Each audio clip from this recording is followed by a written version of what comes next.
নমস্কার বন্ধুরা, আজ আমি একটা চিকেনের আইটেম বানাচ্ছি। তার নাম হচ্ছে স্মোকি চিকেন। তো ওটা কিভাবে বানাচ্ছি আমি তার রেসিপিটা তোমাদের সঙ্গে শেয়ার করছি। তার জন্য এই যে আমি চিকেন ধুয়ে রেখে দিয়েছি। এরপরে রইল মশলা। মশলার মধ্যে কি মশলা আছে, এই রয়েছে ধনের গুঁড়ো 1 চা চামচ, জিরের গুঁড়ো 1 চা চামচ, লাল লঙ্কার গুঁড়ো 1 চা চামচ, কাশ্মীরি লঙ্কা 1 চা চামচ, আধা চামচ নিয়েছি কাসুরি মেথি, এখানে 1 চা চামচ ছোলার ছাতু, এখানে আধা চামচ গরম মশলা, এই রয়েছে নুন, এই রয়েছে কাজু, আর এখানে রয়েছে মগজ।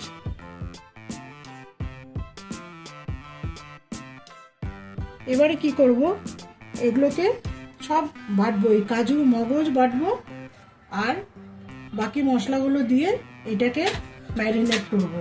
এই যে এখানে তার সাথে রয়েছে দই, এখানে রয়েছে 160 গ্রাম দই।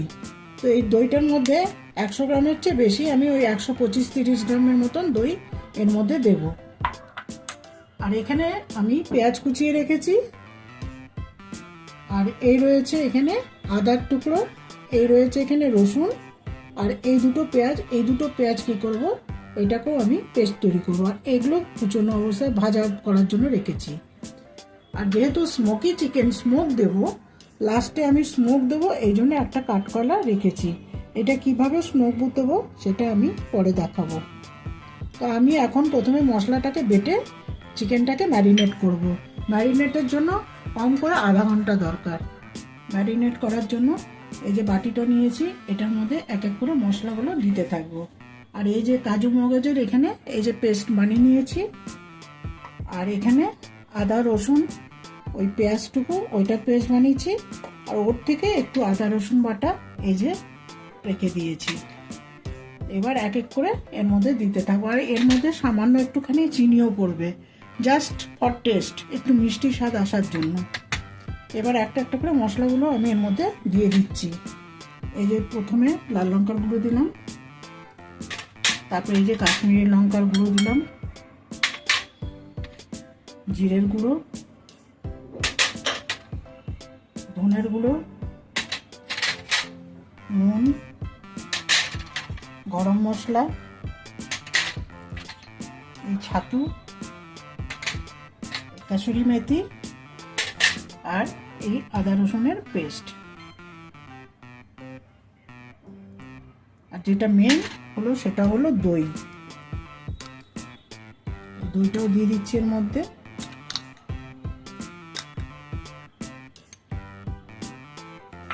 এবার কি করব, এটাকে খুব ভালো করে মিশিয়ে নেব।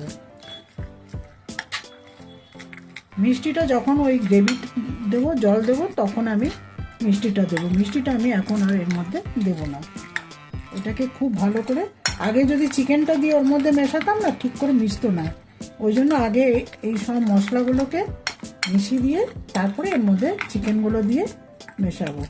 এই যে মশলাগুলো মেশানো হয়ে গেছে, এবার চিকেনগুলো এর মধ্যে দিয়ে দেবো।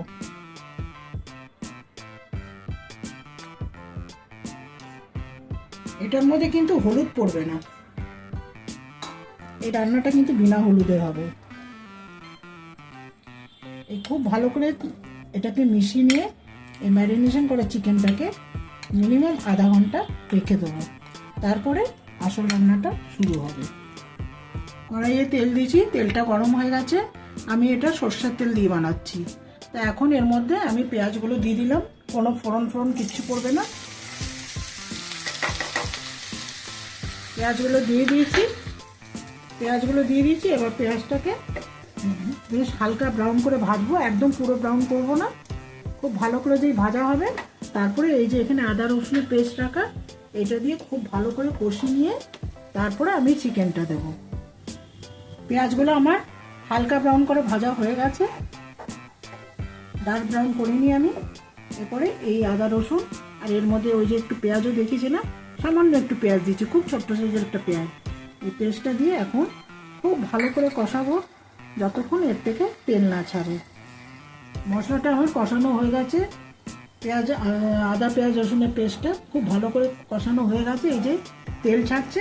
এবার আমি এই ম্যারিনেট করা চিকেনটাকে এর মধ্যে দিয়ে দিচ্ছি। এটাকে দিয়েও এখন খুব ভালো করে কষাবো। তারপরে যেই কষানো হয়ে আসবে তখন কাজু মগজের পেস্টটা দেব। চিকেনটা আমার কষানো প্রায় হয়ে গেছে। এখন এই কাজু মগজের যে পেস্ট ওইটাকে এর মধ্যে দিয়ে দিলাম। এটা দিয়ে বেশি কষাবার নেই, হালকা একটু নাড়াচাড়া করি, তারপরে জল দিয়ে দেবো। আর এই যে চিনিটা আমি এখন দিয়ে দিলাম।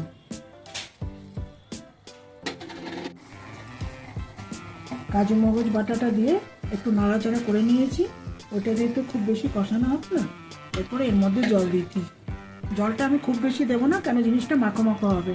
আর চিকেন তো কষাতে কষাতেই গলে যায়, খুব বেশি তো টাইম লাগে না সেদ্ধ হতে, তাই জন্য আমি খুব একটা জল দিইনি। এরপরে এটাকে আমি ঢাকা দিয়ে দেবো। আর এখানে স্মোক দেবো বলে এই যে এটার মধ্যে আমি সামান্য একটু রিফাইন তেল দিয়ে রেখেছি। এটা আমার এখন চিকেনটা হয়ে এসছে। আর এই যে ঝোল ঝোল একটু দেখাচ্ছে, এটা ঝোল ঝোল ইয়ে হবে না, একটু নামিয়ে একটু গ্যাস বন্ধ করে রেখে দিলেই এই জিনিসটা আরও গাঢ় হয়ে যাবে, যেহেতু এর মধ্যে কাজু মগজ আর ছাতু পড়েছে। তো এই জন্য আমি এরকমই নাবাচ্ছি। আরও বেশি গাঢ় করলে পরে একেবারেই মানে বিয়েটা গ্রেভিটা থাকবে না, ওই জন্য এইভাবেই আমি নাবাচ্ছি।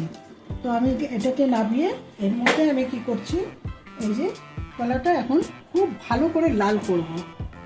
খুব ভালো করে যেই লাল হয়ে যাবে তখন ওই এটার মধ্যে দিয়ে দেবো। কাঠকলাটা ভালো করে লাল হয়ে গেছে, ওই জন্য এটাকে আমি নামিয়ে দিলাম। এবার এই যে তেলের বাটিটা এটার মধ্যে বসালাম, বসিয়ে নিয়ে এর মধ্যে কাঠকলাটা এই দেখো ধোঁয়া বাড়ানো শুরু হয়ে গেছে। এবার আমি এটাকে ঢেকে দেবো। ঢেকে দিয়ে কিছুক্ষণ রেখে দেবো, তাহলেই এটা পুরো স্মোকটা এর মধ্যে চলে আসবে, তাহলেই আমার স্মোকি চিকেন রেডি। আমার হয়ে গেছে, এটা 15 মিনিট হয়ে গেছে স্মোকটা দেওয়া। এবার আমি ঢাকনাটাকে খুলে ফেলছি। তো এই হলো আমার স্মোকি চিকেন, এটাকে তুলে ফেললাম। ফাইনালি এই হচ্ছে আমার স্মোকি চিকেন। হলুদ দিইনি দেখো, তারপরেও আর মনে হচ্ছে না কত তেল। তেল কিন্তু খুব আমি বেশি দেইনি, ওই যে দই পড়েছে না, দইয়ের জন্য তেলটা এরকম। আর শীতকালে একটু এরকমই তেলটা একটু বেশি দেখায়, ওই জন্য এরকম হয়েছে। খেতে এটা দারুণ লাগে খেতে, রুটি, পরোটা, ফ্রাইড রাইস, জিরা রাইস সব জিনিসের সাথে এটা দারুণ লাগে। তো বন্ধুরা, যদি এটা ভালো লাগে তোমাদের, তাহলে এটা লাইক, কমেন্ট, শেয়ার করো আর সাবস্ক্রাইব করতে ভুলো না।